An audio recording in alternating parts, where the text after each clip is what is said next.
We have to keep going every story, and it's like a jigsaw, tiny pieces. That's we were talking about that earlier about the issue of endings, which is that, you know, traditionally television was open-ended. You just ran with it until, like, they said, okay, you're not making any more money, so, you know, you're canceled. But now you have these shows where the vision is very much, okay, we're starting here, we're going to go here, and the question is, how long does it take to get there, and what business are we going to do meanwhile? So, I mean, many of you are working from original text or adaptations or, you know, previous things. And so how does that, do you guys all have your ending, like where your characters are going already? Do you know how many, I know this is a question you get, how many more seasons are we going to have? Do you have like a book, a real Bible where it goes from one to the other, or? I think it's a combination of things. First of all, we are working in a business, and there all of a sudden a lot of business requirements come into this decision about your studio and your network and who's making profits and how they make profits. And so how many episodes you get is not just a creative decision. It actually is informed by a lot of very big corporate business decisions. That aside, though, yeah, so I think all of us, and this is a huge difference between cable and network, and we're all here in cable, and network is a whole other animal. But yes, I think we know we would not go for more than 6 years. I mean, we just wouldn't. I mean, I find it's very difficult because certainly in England, you never know how long you're going to, because they never give you the commission for the next series until you're halfway through this series. And so there's no sense of, oh, we'll take 4 at least or something. Each time you're making one series and hoping you're going to get the next one. I mean, I think there also comes a point where the actors have had enough. And, as you know, found. They want to, of course, I found it out pretty early in our show. God.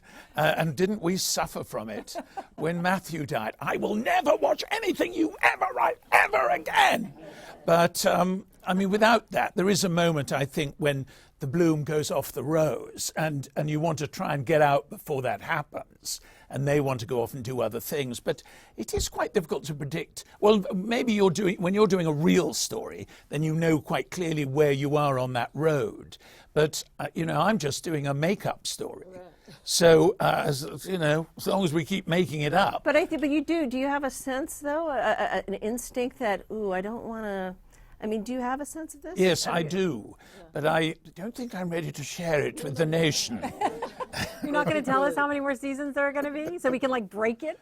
Well, the death of a television show used to be, I mean, entirely like death in real life. It was either violent and on a, you know, you get hit by a car, boom, your show is done, or you petered out into old age and were forgotten by the people around you. But give me one more choice. Yeah, I know, seriously.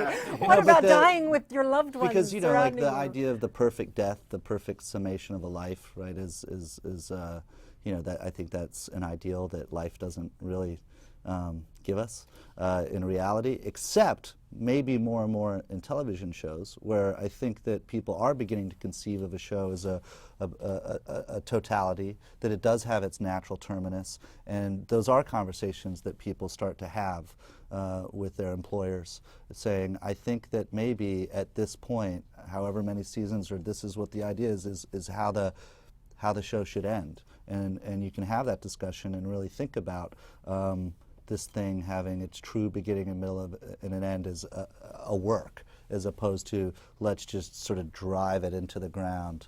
And I think that probably has arisen out of, you know, more and more when you have subscriber-based services, as opposed to just, you know, when does the revenue from advertising begin to fall off and necessitate this show going away?